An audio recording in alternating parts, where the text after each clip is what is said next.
No mercado, minha nora disse ao atendente: essa velha é a empregada. Não fale com ela. Meu filho e meu neto explodiram em risadas. Eles não tinham ideia de que eu era a dona do mercado. Naquele mesmo dia, cancelei a herança. Estou feliz por tê-lo aqui. Siga minha história até o fim e comente de qual cidade você está assistindo, para que eu possa ver até onde minha história chegou. Eu deveria ter percebido que algo estava errado quando a Meadow insistiu em vir fazer compras conosco. Minha nora raramente fazia algo que não a beneficiasse diretamente, mas lá estava ela perfeitamente maquiada às 10 da manhã, seu cabelo loiro preso em um elegante coque, bolsa de grife apertada nas mãos bem cuidadas. Vamos, vovó Bessie, meu neto Jude chamou do banco de trás do SUV do Blaine. Vamos tomar sorvete depois das compras. Aos 70 anos, ainda sentia uma alegria quando Jude me incluía nos planos deles. Isso acontecia tão raramente ultimamente. Subi no banco de trás ao lado dele, minha artrite fazendo o movimento mais lento do que eu gostaria. Meadow olhou para trás com uma irritação mal disfarçada e murmurou,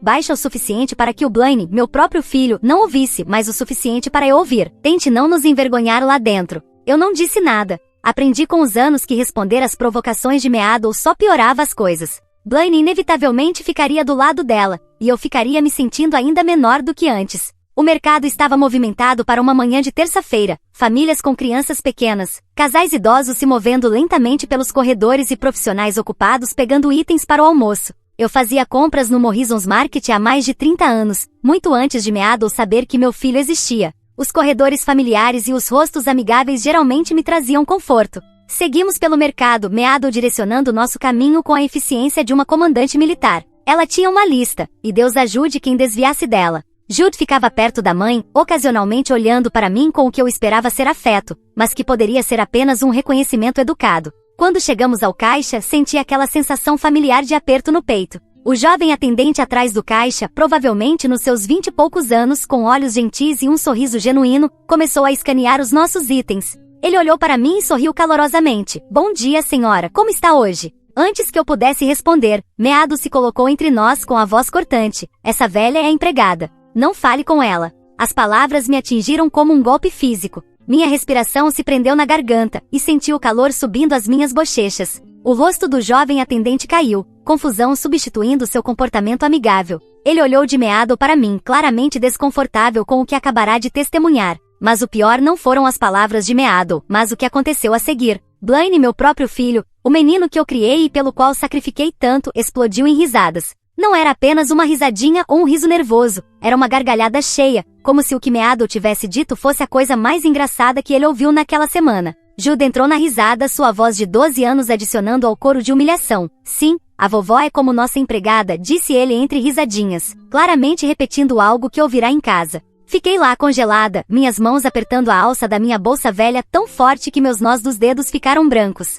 A expressão do atendente mudou de confusão para algo que se aproximava da piedade. E isso de alguma forma piorou as coisas. Ele parou de fazer contato visual comigo completamente, dirigindo todos os seus comentários para Meadow e me tratando como se eu realmente fosse invisível. Papel ou plástico? Ele perguntou a Meadow, sua voz perceptivelmente mais fria do que antes. Plástico, ela respondeu com arrogância, claramente satisfeita com o desenrolar da interação. Outros clientes na fila agora estavam olhando, alguns pareciam desconfortáveis, outros pareciam se divertir com o drama familiar que estava acontecendo diante deles. Eu queria desaparecer, derreter no chão e nunca mais enfrentar outro ser humano. A parte mais difícil não era nem a humilhação pública, era a realização de que era assim que minha própria família me via. Não como uma mãe, não como uma avó, nem mesmo como uma pessoa digna de respeito básico. Eu era ajuda, eu era algo para ser gerenciado e controlado, e ocasionalmente zombado para entretenimento. Quando fomos para o carro, Meadow entrelaçou o braço com o de Blaine, conversando alegremente sobre os planos para o jantar. Jude correu à frente, já tendo esquecido o que aconteceu, e eu o segui atrás como a empregada que eles haviam me pintado, carregando as compras e minha vergonha em igual medida.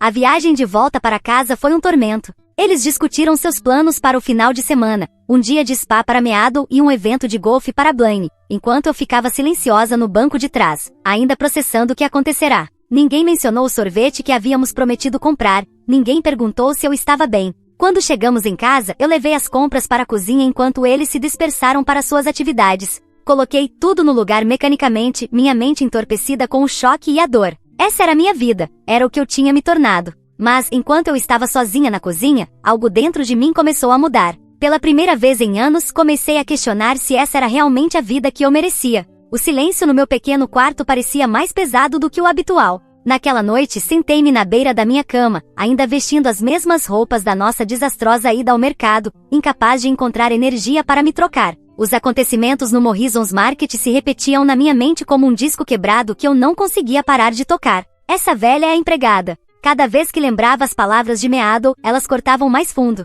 Mas não era apenas a crueldade dela que me assombrava, era a risada de Blaine, meu próprio filho, o bebê que eu tinha segurado nos meus braços, a criança por quem trabalhei em 3 empregos para sustentar depois que seu pai nos deixou, que ria da minha humilhação. Olhei ao redor do meu quarto, realmente olhando para ele pela primeira vez em meses. Era o menor quarto da casa, mal grande o suficiente para uma cama de solteiro e uma comoda. Quando Meadow se mudou para cá há 5 anos atrás, ela sugeriu que eu ficasse com este quarto, para que eles pudessem ter a suíte master. Faz mais sentido, ela disse com aquele sorriso doce que nunca chegava aos seus olhos. Precisamos de mais espaço para as nossas coisas. Eu concordei, claro. Sempre concordei, era mais fácil do que lutar, mais fácil do que ser rotulada de difícil ou ingrata. Afinal, eles estavam me deixando morar na casa deles, não estavam? Pelo menos foi assim que Meadow sempre colocou, embora eu já morasse aqui há 15 anos antes de ela colocar os pés na porta. Minha reflexão no pequeno espelho do outro lado do quarto mostrava uma mulher que eu mal reconhecia. Quando foi que eu me tornei tão pequena? Quando comecei a me encolher em mim mesma, pedindo desculpas por ocupar espaço na minha própria casa. Meu cabelo grisalho estava preso no mesmo coque prático que eu usava há anos. Minha roupa era arrumada, mais velha, escolhida mais pela durabilidade do que pelo estilo. Eu me parecia exatamente como Meadow me chamara a empregada. Mas eu não era sempre assim. Fechei os olhos e tentei lembrar da mulher que eu costumava ser, antes de Frank partir, antes de Blaine crescer e se casar, antes de eu aprender a me tornar invisível para manter a paz. Eu costumava administrar um pequeno negócio de buffet nesta mesma cozinha. Nada chique, apenas refeições caseiras para famílias locais e pequenos eventos, mas era meu. Eu era boa nisso também. As pessoas pediam especificamente o meu assado de carne. E a minha torta de maçã. Eu tinha clientes regulares que me reservavam meses de antecedência para suas festas de jantar e encontros familiares. Isso foi antes de Meadow decidir que meu negócio era vergonhoso e inadequado para alguém da minha idade. Ela convenceu Blaine de que eu precisava me aposentar, de que ter estranhos entrando e saindo de casa era perigoso.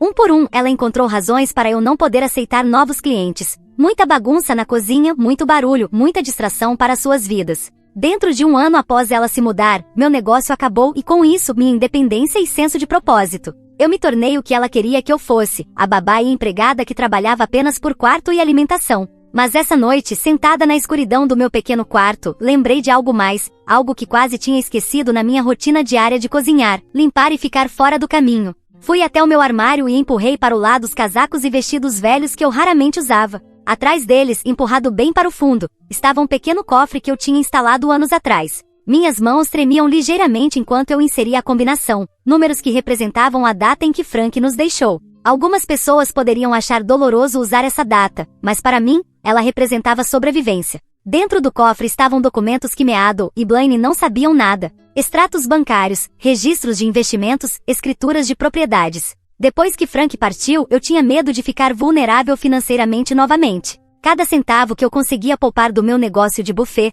toda pequena herança de parentes distantes, cada investimento cuidadoso que eu fiz ao longo dos anos, estava tudo ali, cuidadosamente documentado e quietamente crescendo. Tirei os extratos mais recentes e os estudei à luz de uma lamparina. Ao longo das décadas, meus investimentos cuidadosos cresceram substancialmente. Eu possuía 3 propriedades de aluguel no centro da cidade, tinha uma carteira de investimentos diversificada e sim, eu possuía 40% do mercado Morrison, o mesmo lugar onde eu tinha sido humilhada hoje. O proprietário anterior, Bill Morrison, tinha sido um dos meus clientes de buffet. Quando ele queria expandir, mas precisava de investidores, eu forneci o capital de forma silenciosa, em troca de uma parceria. Tudo era perfeitamente legal e documentado, mas eu nunca mencionei isso a Blaine ou Meadow. Por que eu faria isso? Eles só encontrariam maneiras de se envolver, tomar controle, tomar decisões sobre o meu dinheiro e os meus relacionamentos de negócios. Eu aprendi logo quando Meadow se mudou para cá que qualquer sinal de independência ou estabilidade financeira seria visto como uma ameaça ao controle dela. Quando eu mencionei ter algumas economias, ela imediatamente começou a sugerir maneiras de eu ajudá-los com várias despesas. Quando mencionei ter uma pequena propriedade para aluguel, ela começou a insinuar que eu deveria vendê-la e dar-lhes o lucro para o fundo universitário do Jude. Então parei de mencionar qualquer coisa. Deixei eles acreditarem que eu era totalmente dependente da generosidade deles, que eu não tinha nada nem mais ninguém. Isso mantinha a paz. mesmo que significasse sacrificar minha dignidade. Mas essa noite, olhando para esses documentos, percebi que eu tinha sacrificado mais do que dignidade. Eu tinha sacrificado a mim mesma. A mulher que construiu esse pequeno império de investimentos e propriedades não era fraca ou indefesa, ela era inteligente, engenhosa e independente. Ela era alguém que merecia respeito, não alguém que deveria aceitar ser chamada de empregada pela sua própria família. Coloquei cuidadosamente os documentos de volta no cofre, mas não o fechei imediatamente. Amanhã, eu faria algumas ligações. Eu visitaria alguns escritórios onde não ia a tempo demais. Eu começaria a lembrar quem eu realmente era, por baixo de todos esses anos tentando ser o que eles queriam. Quando finalmente me troquei para o meu pijama e me preparei para dormir, me vi no espelho novamente. Desta vez, eu não vi uma vítima. Eu vi uma mulher que tinha interpretado um papel por tanto tempo que tinha esquecido que era apenas um ato. Mas toda performance tinha que acabar algum dia. 3 dias depois do incidente no mercado, eu estava voltando da minha caminhada da tarde quando ouvi vozes vindo da sala de estar. A porta da frente estava ligeiramente entreaberta, e a risada distinta de Meadow se espalhava pela casa. Ela estava fazendo companhia a alguém novamente, o que significava que eu deveria me ausentar até que seus convidados fossem embora. Eu estava prestes a ir para o meu quarto quando ouvi meu nome ser mencionado. Algo no tom fez meu corpo congelar. No fundo da escada, minha mão segurando o corrimão, eu ouvi. Honestamente, eu não sei quanto mais eu aguento ter ela por perto, Meadow estava dizendo, com aquela borda particular em sua voz quando ela achava que estava sendo esperta. Ela fica aqui como um tipo de fantasma, sempre no caminho. Não dá para colocar ela em um lar? Essa era uma voz que eu não reconhecia, uma das novas amigas de Meadow do seu clube do livro. A risada de Meadow foi afiada e calculista. Ah, pode acreditar, eu já olhei sobre isso. Mas o Blaine fica todo sentimental sempre que eu toco no assunto. Ele diz que não podemos simplesmente abandonar a pobre mãe dele. Sua voz estava impregnada de uma falsa simpatia. O que ele não entende é que ela é quem está nos abandonando, sendo um fardo. Minhas pernas ficaram fracas, e me pressionei contra a parede, escondida de vista, mas o suficiente para ouvir cada palavra. Além disso, Meadow continuou, estamos esperando a situação da herança se resolver, se é que você me entende. O Blaine acha que ela pode ter algumas economias guardadas, talvez uma pequena apólice de seguro de vida. Seria estúpido tirar ela daqui antes de saber o que estamos lidando. Outra voz entrou, a de Sandra, uma mulher que eu já tinha encontrado algumas vezes em encontros familiares. Quanto tempo mais pode demorar realmente? Ela tem 70 anos e parece mais velha. Esse é o problema, suspirou Meadow dramaticamente. Ela é mais saudável do que parece. Pode viver mais 10 anos, quem sabe. Enquanto isso eu estou presa, fazendo o papel de enfermeira para alguém que não contribui absolutamente nada para essa casa.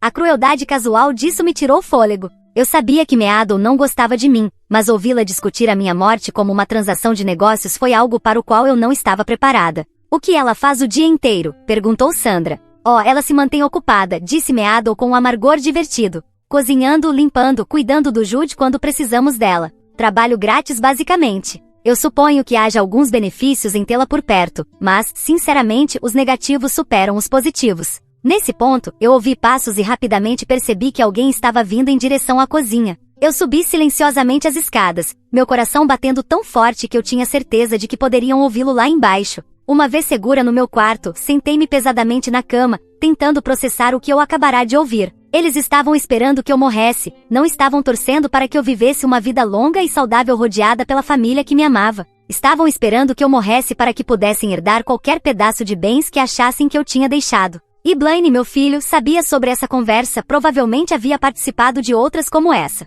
O homem que eu criei para ser gentil e compassivo estava discutindo meu futuro como se eu fosse uma opção de ação que ainda não tivesse amadurecido. A parte mais difícil foi como eles estavam completamente errados sobre tudo, sobre minha situação financeira, sobre minhas contribuições para a casa, sobre quem eu realmente era. Eles me viam como um fardo, um preenchimento de espaço até que a natureza seguisse seu curso. Não tinham ideia de que a velha mulher que estavam tão ansiosos para descartar estava, na verdade, em uma posição para mudar todas as suas vidas com uma única ligação. Mais tarde naquela noite, depois que os amigos de Meadow haviam partido e a casa havia voltado à sua rotina habitual, fiz o jantar como sempre. Blaine comeu sem olhar para cima do celular. Meadow beliscou a comida enquanto rolava pelas redes sociais e Jude devorou sua refeição antes de desaparecer escada acima para jogar videogame. Esse frango está um pouco seco, comentou Meadow, não olhando para mim. Talvez use menos tempero na próxima vez. Eu acenei silenciosamente embora o frango estivesse perfeitamente úmido e temperado, exatamente como eu fazia há décadas.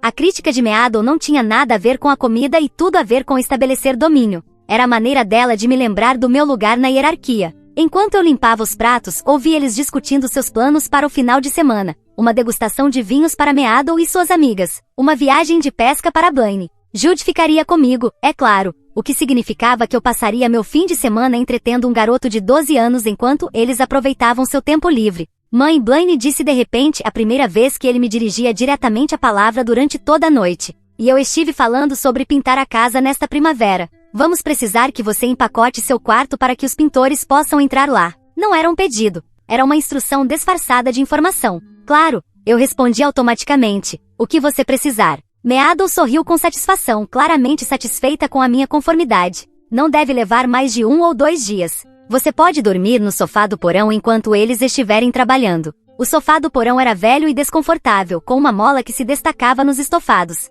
Eles sabiam disso, é claro. Era apenas mais uma pequena humilhação, mais um lembrete de que o meu conforto não importava. Depois que eles foram para a cama, eu fiquei sozinha na cozinha, olhando para os pratos limpos que acabei de guardar. Por anos eu me disse que a família valia qualquer sacrifício, que o amor significava aceitar qualquer tratamento que eu recebesse, sem reclamar. Mas o que eu ouvi hoje não foi amor. Não foi nem mesmo um mínimo de decência humana. Eu pensei sobre meus investimentos, sobre as propriedades que eu possuía, sobre a parceria no mercado Morrison, onde fui humilhada. Pensei sobre as contas bancárias que eles não sabiam nada, e sobre a independência que eu estava escondendo como um segredo vergonhoso. Talvez fosse hora de parar de esconder. Talvez fosse hora de lembrar a todos, inclusive a mim mesma, exatamente quem Bessie realmente era, por baixo de toda essa fachada cuidadosa. Talvez fosse hora de recuperar o meu poder. Na manhã seguinte, acordei com uma clareza que não sentia há anos. Enquanto Meadow e Blaine dormiam e Jude ainda se preparava para a escola, eu saí silenciosamente de casa e caminhei pelas 6 quadras até o centro da cidade. Minha primeira parada foi o mercado Morrison. Andar pelos corredores familiares agora parecia diferente. Em vez de vergonha pela recente humilhação, eu sentia outra coisa completamente diferente. Este era parcialmente o meu mercado, essas prateleiras, esses funcionários. Toda essa operação existia parcialmente por causa do meu investimento e fé na visão de Bill Morrison, muitos anos atrás. Encontrei Bill no escritório dele, atrás do balcão de atendimento ao cliente, curvado sobre as faturas, parecendo seus 68 anos. Quando me viu, seu rosto enrugado se iluminou com um sorriso genuíno. Bessie, o que te traz aqui tão cedo? Eu me acomodei na cadeira à frente da mesa dele, me sentindo mais confortável do que eu tinha me sentido nos últimos meses. Quero discutir nossa parceria, Bill. Faz tempo que não conversamos sobre negócios. A expressão dele se tornou mais séria. Tudo bem? Você parece diferente. Estou pensando que talvez seja a hora de eu assumir um papel mais ativo nas operações, disse eu cuidadosamente. Fiquei muito distante por tempo demais. Bill se reclinou na cadeira, me estudando com interesse. Que tipo de papel ativo você está pensando? Gostaria de revisar nossas políticas de pessoal, especialmente em relação ao treinamento de atendimento ao cliente. E acho que é hora de eu ter um escritório aqui, em algum lugar onde eu possa supervisionar as operações diárias. Passamos a próxima hora revisando as finanças, discutindo mudanças operacionais e planejando minha transição de parceira silenciosa para proprietária ativa do negócio. Bill estava entusiasmado com o meu envolvimento, admitindo que ele estava esperando que eu quisesse assumir mais responsabilidades enquanto se aproximava da aposentadoria. Há mais uma coisa, disse eu, enquanto a reunião estava chegando ao fim. Eu posso precisar fazer algumas mudanças no meu testamento e nos planos de sucessão dos negócios. Você pode me recomendar um advogado especializado em planejamento de herança? Os olhos de Bill se afiaram com compreensão. Ele me conhecia o suficiente para ler nas entrelinhas. Sarah Mitchell, no centro da cidade. Ela cuidou de tudo para minha família. Discreta, cuidadosa e ela não julga a situação de ninguém. Minha próxima parada foi o escritório de Sarah Mitchell. A advogada era uma mulher perspicaz, na casa dos 50, que me ouviu sem interrupções enquanto eu explicava minha situação. Quando terminei, ela ficou quieta por um longo momento. Há quanto tempo sua família está te tratando dessa maneira? Ela perguntou finalmente. Isso foi ficando cada vez pior nos últimos 5 anos, desde que minha nora se mudou. Mas honestamente, acho que eu estive permitindo isso, não me defendendo. Sarah assentiu pensativamente. O que você está descrevendo soa como abuso financeiro. Mesmo que eles não percebam toda a extensão dos seus bens. O fato de estarem tomando decisões sobre sua situação de vida e cuidados futuros sem o seu envolvimento é preocupante. Ela puxou um bloco de notas e começou a escrever. Vamos começar com o seu testamento atual. Quem são os seus beneficiários? Blaine, meu filho, é o beneficiário principal. Eu tenho uma pequena doação para o meu neto Jude e algumas doações de caridade. E você quer mudar isso? Respirei fundo. Quero remover o Blaine completamente. Quero estabelecer um fundo fiduciário para o Jude, que ele poderá acessar quando completar 25 anos, desde que mantenha uma relação comigo baseada no respeito, não na obrigação.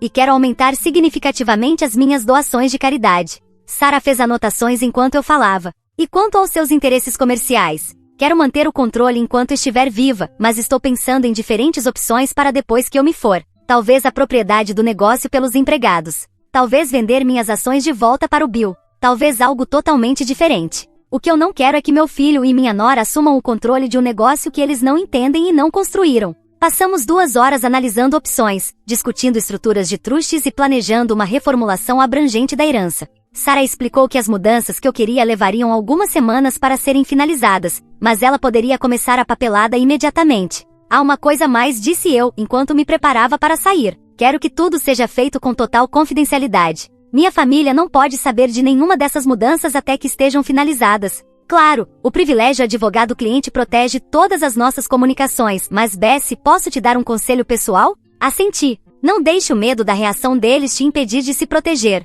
Você tem todo o direito de mudar de ideia sobre seu legado, especialmente se seus beneficiários estão te tratando mal. Seu dinheiro é seu para fazer o que você quiser. Caminhando de volta para casa, senti-me mais leve do que eu tinha me sentido em anos. Pela primeira vez, desde que Meadow se mudou, eu estava agindo em vez de apenas suportar. Eu estava lembrando que eu tinha escolhas, que não precisava aceitar qualquer tratamento que eles decidissem me dar. Quando cheguei em casa, Meadow estava na cozinha fazendo um smoothie para ela. Ela olhou para mim com leve irritação. Onde você estava? Eu precisei que você cuidasse do Jude esta manhã, mas você simplesmente sumiu. Eu tinha alguns recados para fazer, respondi calmamente. Assuntos de negócios. Ela parecia confusa. Que tipo de assuntos de negócios? Assuntos pessoais, disse eu, começando a preparar o almoço. A expressão de Meadow se aprofundou. Assuntos pessoais? Você não tem nenhum negócio. Continuei cortando os vegetais, não respondendo à sua investigação. Pela primeira vez, a confusão dela não me incomodou. Na verdade, eu achei quase engraçado.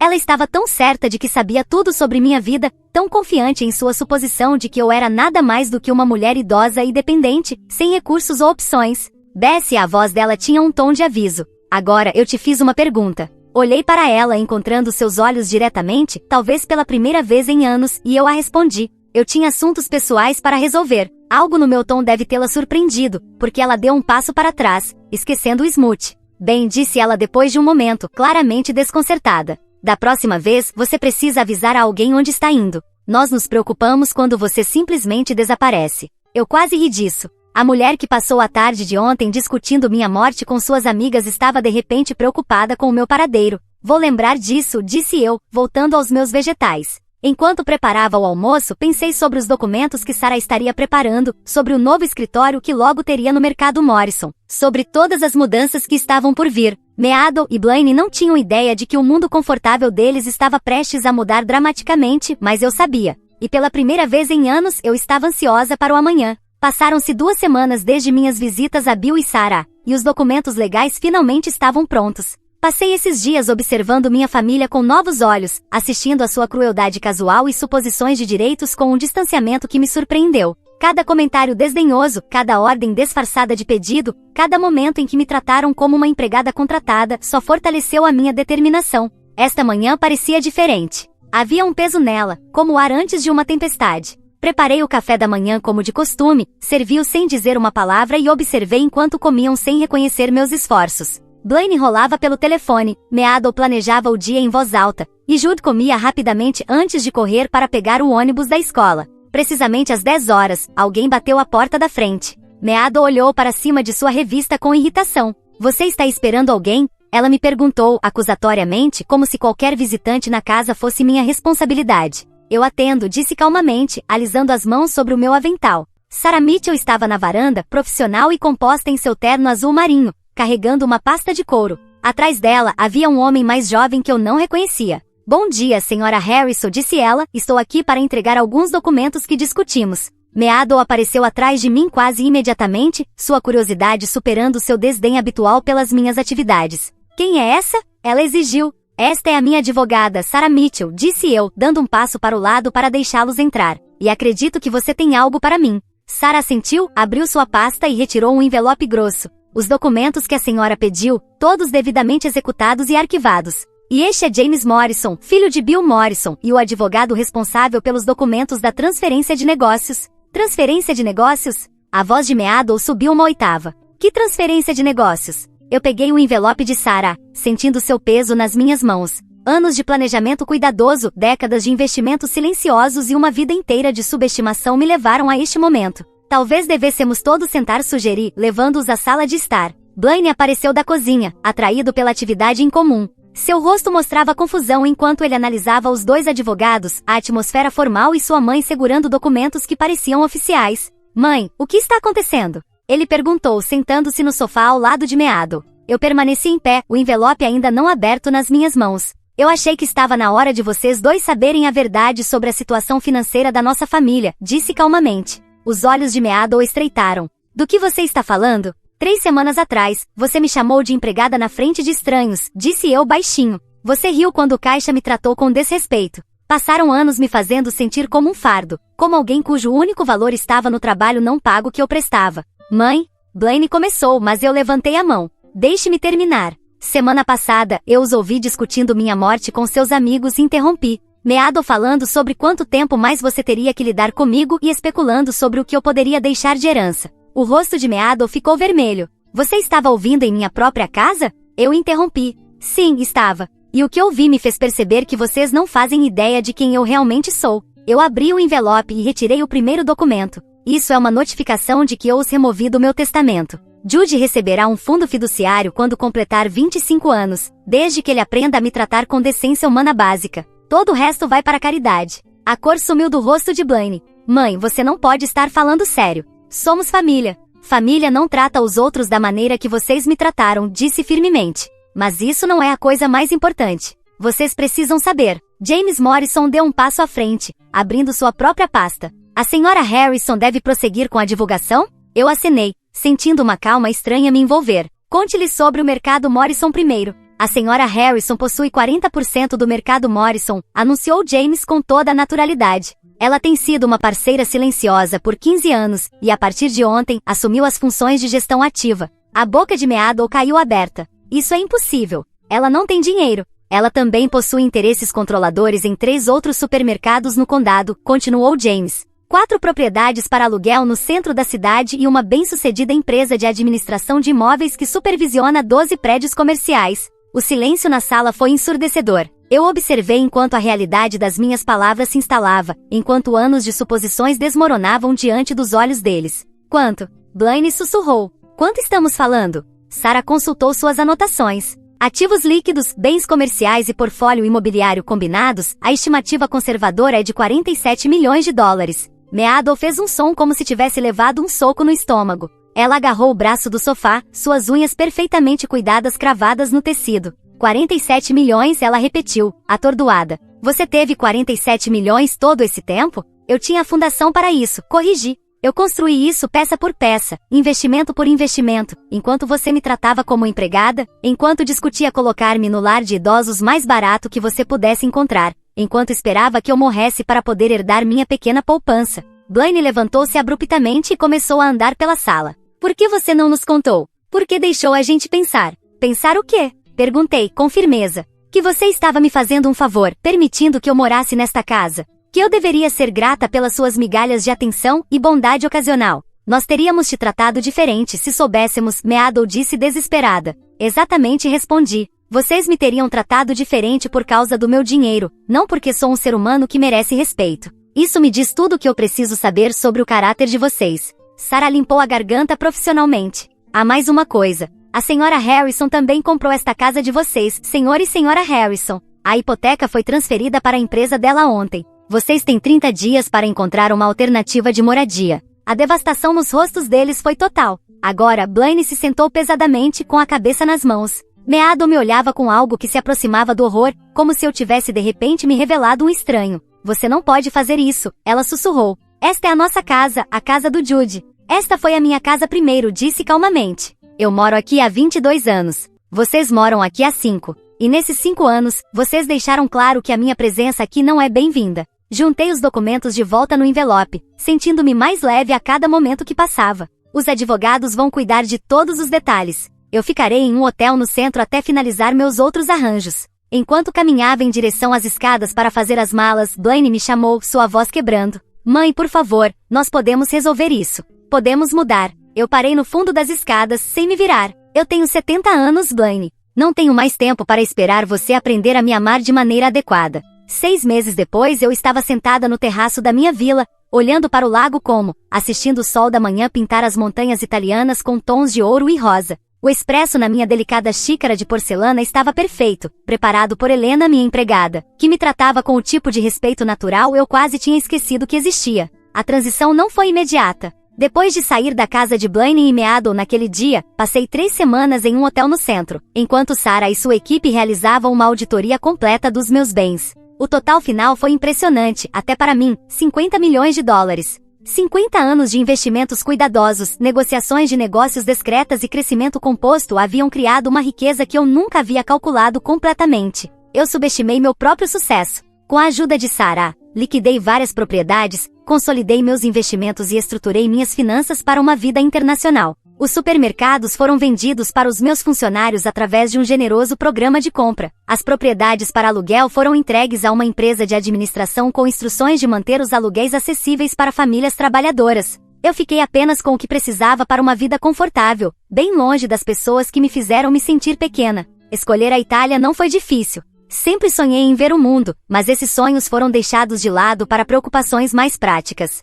Agora, com tempo e recursos ilimitados, finalmente poderia viver a vida que adiei por décadas. A vila era perfeita, não ostentosa, mas elegante, 3 quartos, cada um com portas francesas abrindo para jardins que desciam até o lago, uma biblioteca cheia de livros que eu realmente tinha tempo para ler, uma cozinha onde eu cozinhava porque gostava, não porque alguém esperava isso de mim. Helena bateu suavemente na porta da varanda, carregando o telefone sem fio. Senhora Bessie, há uma ligação da América. Um jovem chamado Jude, meu neto, havia ligado toda semana desde que eu fui embora. No começo ele estava irritado e confuso, depois gradualmente mais pensativo, à medida que o tempo passava. Nossas conversas evoluíram de acusações para curiosidade, para algo que se aproximava da compreensão. Vovó, sua voz estava mais grave agora, mudando com a adolescência. Como você está? Estou maravilhosa, querido. E como estão as coisas em casa? Houve uma pausa. Diferente. Mamãe e papai estão se divorciando. Mamãe se mudou no mês passado. Eu não estava surpresa. Sem a fantasia de uma herança substancial para mantê-los juntos, o casamento deles não tinha fundamento. Meadow provavelmente já tinha encontrado outro alvo para suas manipulações. Você está bem? Perguntei suavemente. Sim, acho que sim. Papai tem perguntado muito sobre você. Ele quer ligar para você. E o que você acha disso? Outra pausa mais longa dessa vez. Eu acho que ele finalmente está percebendo que errou muito, mas também acho que ele só está arrependido porque descobriu sobre o seu dinheiro. A sabedoria em suas palavras me surpreendeu. Aos 13 anos, Jude estava desenvolvendo o tipo de inteligência emocional que seus pais nunca possuíram. E você, o que acha? Perguntei. Você está arrependido pelo dinheiro ou está arrependido por como nos tratamos? Estou arrependido de ter rido de você aquele dia na loja, disse ele suavemente. Eu sabia que estava errado quando fiz isso, mas eu queria que mamãe e papai pensassem que eu era engraçado. Foi estúpido. Minha garganta se apertou de emoção. Obrigado por dizer isso. Significa mais para mim do que você sabe. Vovó, talvez eu possa te visitar algum dia. Não por causa do dinheiro ou qualquer coisa, só porque sinto sua falta. Sorri, olhando para o Lago Imaculado, onde um pequeno barco cortava a calma da manhã. Eu adoraria, mas só quando você for velho o suficiente para viajar sozinho e só se você quiser vir pelas razões certas. Eu quero ver onde você mora agora. Papai me mostrou fotos online, parece lindo. Depois que desligamos, fiquei quieta com meus pensamentos. Jude era a única coisa boa que veio dos meus anos com Blaine e Meadow. Ele era jovem o suficiente para aprender, crescer, se tornar melhor do que seus pais. Talvez houvesse esperança de salvar ao menos um relacionamento do desastre. Blaine tentou ligar inúmeras vezes, mas eu me recusei a atender suas ligações. As mensagens dele, transmitidas por Jude, eram variações do mesmo tema. Ele estava arrependido, havia mudado, queria fazer as coisas certas. Mas eu já ouvi promessas semelhantes antes, geralmente quando ele precisava de algo. Desta vez a necessidade era só maior. Helena apareceu novamente, desta vez com uma bandeja de prata com frutas frescas e a correspondência da manhã. Entre as cartas havia uma com uma caligrafia familiar. O estilo de escrita de Meadow era inconfundível. Eu quase joguei fora sem abrir, mas a curiosidade venceu. Dentro havia 3 páginas de ameaças alternadas com súplicas. Ela exigia que eu a ajudasse com os honorários legais para o divórcio, ameaçou me impedir de ver o Jude, prometeu mudar se eu reconsiderasse o meu testamento e me acusou de destruir a família deles por despeito. Dobrei a carta com cuidado e a levei para a lareira de pedra na minha sala de estar. As chamas consumiram a carta rapidamente, deixando nada além de cinzas e o leve cheiro de fumaça. Algumas pontes não foram feitas para serem reconstruídas. Naquela tarde, eu caminhei pelo Village Market, praticando meu crescente vocabulário em italiano com os vendedores que se tornaram meus amigos. Senhora Martinez, que vendia as flores mais bonitas que eu já vi, insistiu em me dar rosas extras para a mesa de jantar. Giuseppe, o padeiro, guardava os melhores pães para as minhas visitas semanais. Essas pessoas não sabiam nada sobre meu dinheiro ou meu passado. Elas simplesmente gostavam da minha companhia e eu gostava da delas. Isso é o que a família deveria sentir. Calorosa, acolhedora, descomplicada por agendas escondidas ou ressentimentos não ditos. Naquela noite, liguei para o meu assessor financeiro em Nova York para discutir minhas últimas contribuições para a caridade. Uma fundação para pessoas idosas que sofrem negligência familiar, bolsas de estudo para mães solteiras que estão começando seus próprios negócios, um fundo para ajudar pessoas a escapar de situações familiares tóxicas. Meu dinheiro finalmente estava sendo usado para algo significativo, algo que refletia meus valores, em vez de permitir que pessoas que nunca aprenderiam a me valorizar. Enquanto o sol se punha sobre o lago como pintando o céu com laranjas e roxos brilhantes, levantei minha taça de vinho em um brinde silencioso, às segundas chances, à independência tardia, ao ato radical de escolher a si mesma quando ninguém mais o fará. Eu tinha 70 anos e minha vida real estava apenas começando. A mulher que havia sido chamada de empregada em um supermercado 6 meses antes agora estava vivendo como a rainha que sempre foi por dentro. E a melhor parte, isso era apenas o começo da minha história, não o fim. Agora estou curiosa sobre você que ouviu minha história. O que você faria se estivesse no meu lugar? Você já passou por algo parecido? Comente abaixo e enquanto isso, deixo na tela final 2 outras histórias que são favoritas do canal e com certeza vão te surpreender. Obrigada por assistir até aqui.